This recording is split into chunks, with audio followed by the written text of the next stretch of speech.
Appear before your faithful servant.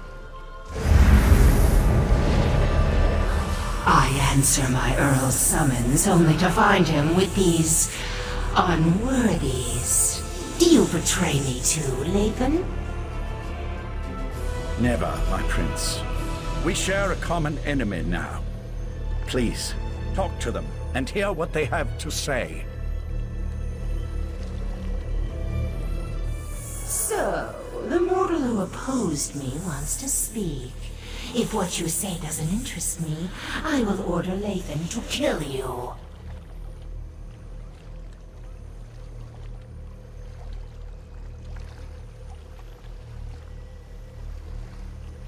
And what did the cowardly Prince of Bargains offer you?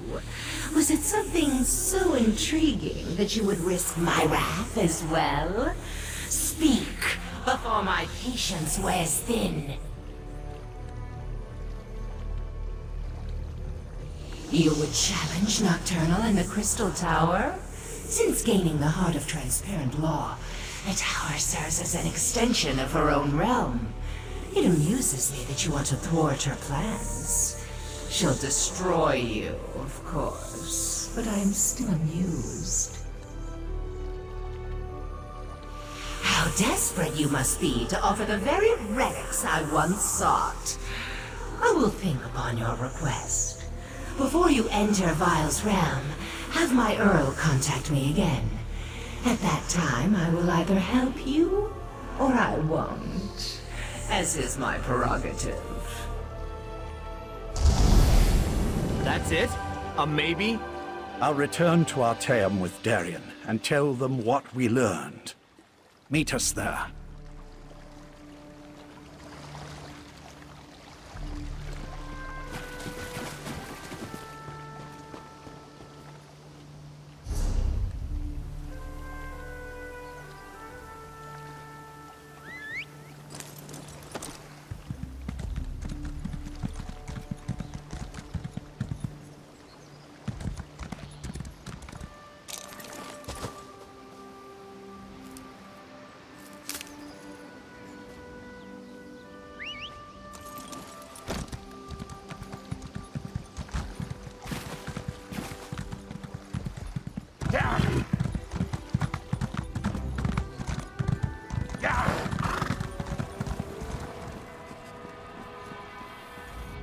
We failed. The Conclave, despite its best efforts, wasn't able to attune the Resolute Diamonds. We can't use the Diamond Keys to enter the Crystal Tower. But what about you? Were you able to track down Darien and the traitor Lathan?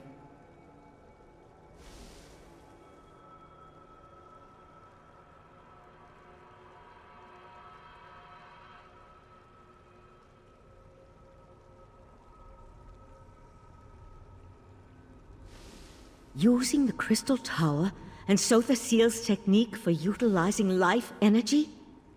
Then we really are doomed. Without a way into the Crystal Tower, we can't even attempt to challenge Nocturnal, let alone try to stop her.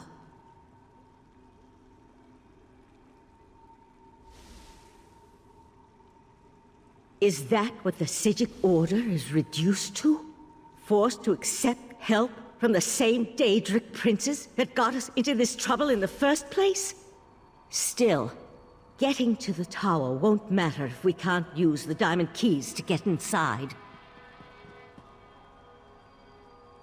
I opposed this line of reasoning when Lathan first suggested it, as bargains with the princes don't often end well.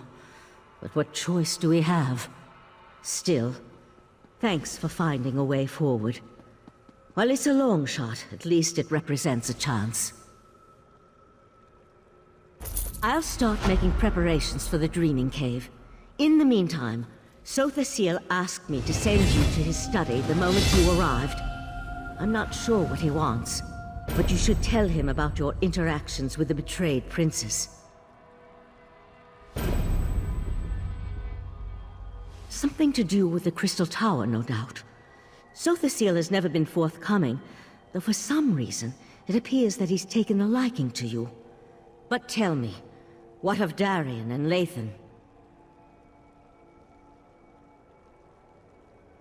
Both decided to return? I'm surprised. Meridia's knight has a stake in this, but why would Lathan volunteer to return? It makes no sense. Well, go and talk to Sothasil. Perhaps he can shed light on what we can expect in the Crystal Tower. Sothasil waits for you in his study. Tell him about the alliance with the Daedric Princes, and ask him if he knows what we can expect to face inside the Crystal Tower. I'll wait for Darian and Lathan to return. We'll want to send a small force, but leave the majority of the Conclave behind, in case the efforts in the Crystal Tower fail. Leave the details of that to me. I'm not sure how we're going to stop Nocturnal, though. Maybe Sothasil has some ideas.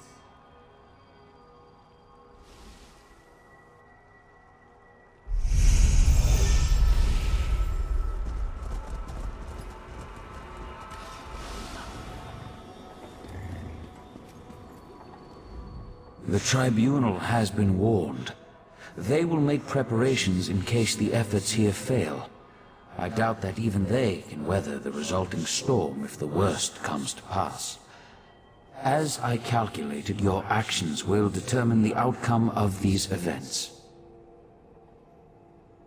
In part, determining the possible consequences of disparate actions becomes easier when studying the primary catalyst. You have a tendency to fill that role in almost all situations. What happened after the Sapiarchs failed to attune the diamonds? A bold move. Still, I see the logic. Who better to send against their betrayer than the mortal who bested their plans at every turn? If Mephala agrees, you'll be able to assault the tower. I just wish I knew what Nocturnal hopes to accomplish. I'm not sure that's within the capability of the Crystal Tower, but if she uses my technique for siphoning life energy to supercharge the tower... An interesting application of the magic of the Abyssal Pearls. It could work, I suppose. If Nocturnal uses the life force of Nirn to increase the power of the Crystal Tower, she can then use the same technique to steal the energy of the Daedric Princes as she invades their realms. Infinite connections, infinite power. Ingenious. Gather your companions and meet me in the Dreaming Cave. We must contact Vile and Mephala so you can enter the Crystal Tower, recover the Heart of Transparent Law, and repair the Tower Crystal. That will require a burst of divine energy, though. Transparent Law, the crystal at the top of the tower, is as much metaphysical as it is tangible. Only divine energy can reconnect the heart and make the crystal whole. Of course, Nocturnal is aware of this as well. If Nocturnal performs the restoration and once again merges the heart with Transparent Law, her connection to the tower will become unbreakable. She truly will ascend to an infinite state of being. You must enter the Crystal Tower and recover the heart. Then find a relic filled with divine energy and repair Transparent Law. Only then will the tower's innate defenses re-engage and repel Nocturnal's influence. In theory, anyway.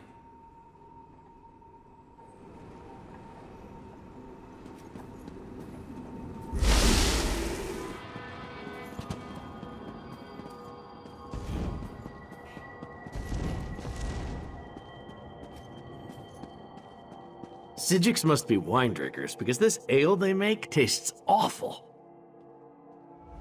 I brought Lathan back, and what does Valsuren do? Sends me off without a word or a thank you. So when do we head out to assault the Crystal Tower? No one tells me anything around here. I knew I could count on you. You're always straight with me. I appreciate that. Still, the last time I went off to fight a Daedric Prince, there was a celebration. A party! This time it's just us. What? No, I didn't mean it like that. I just mean back then there were more familiar faces, friends who I knew had my back, charging into battle with allies I trusted. There was a comfort in that. Here I'm practically a stranger. And trust me, I am grateful for that.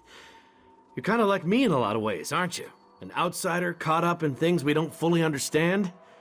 Whatever happens, when this is over, let me buy you a drink.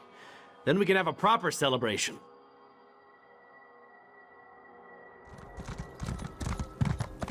This is Artaeum. Raz is impressed, and truly frightened by the very strange sky. Ah, here comes your friend now. Just remember, you were never here. The Conclave isn't fond of visitors. For a place that doesn't like visitors, Raz thinks it's pretty busy, yes? Razendar sent word that he needed to talk to you, so I took it upon myself to bring him to Artaeum. I assumed you'd want to speak to him before you go off to assault the Crystal Tower. Raz never had the urge to travel to Oblivion, or visit a magically displaced island. But now Raz feels like the cat who caught the farmer's prized turkey. It is good to see you safe, my friend. Now, tell Raz you have a way to save Summerset. Raz knew that strange talking dog would lead you into trouble. Do you really think we can trust those Daedric princes? No, too late for that. Tell Raz the rest of your plan, yes? Foolish, but brave. Also very foolish. Raz has walked into certain death many times and emerged with his fur intact. Mostly. But Raz knows why you do this thing. Raz will not try to talk you out of this. He will instead give you happy news. Raz warned Queen Irene. She has promised to contact the leaders of the other alliances and assemble a mighty force to deal with this threat. Which brings us to the not-so-happy news. The mighty force won't reach Summerset for quite some time. Oh, Raz could tell you about prevailing winds, unusual storms, and other factors beyond our control, but it amounts to the same thing. We're on our own, my friend. Not this time. Raz must go back and lead the divine prosecution in defense of Summerset. If the Crystal Tower keeps exploding, we will evacuate the island and save as many people as we can. May the luck of Joan and Jode be with you, my friend.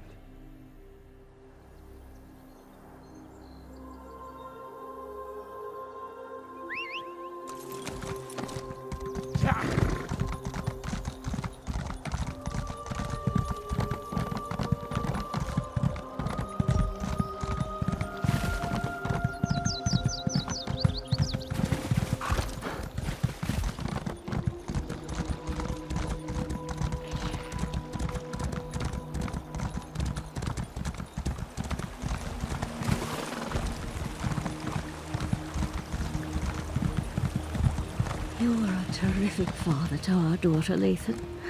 I'll never forget that. You were always Elderway's hero, Val. I envied the way she looked up to you. I'm sorry, Lathan. I should have been there with you, with her, at the end. You were trying to save her. I know that. It was just... Damn it, we need to win this, Val.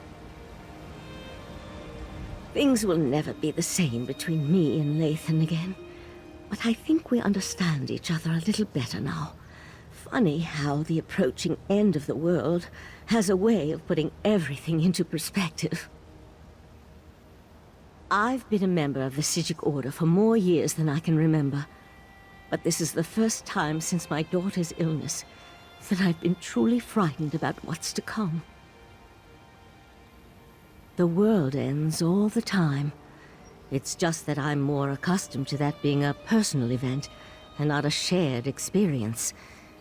The world ended when the Right Master died, for example, but only from his perspective. If Nocturnal remakes reality... You have a way of instilling confidence, my friend. You're similar to the Right Master in that regard. If we can't have him at our side for this, I'm glad to at least have you. I just hope we can see our way through this. I'll meet you at the cave.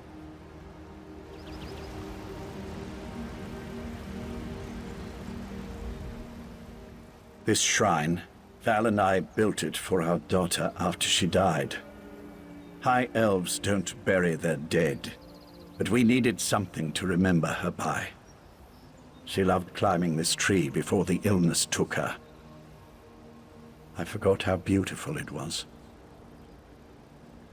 With the Psijic Order and my mistress Mephala aligned toward a common goal, I'm feeling practically giddy with anticipation.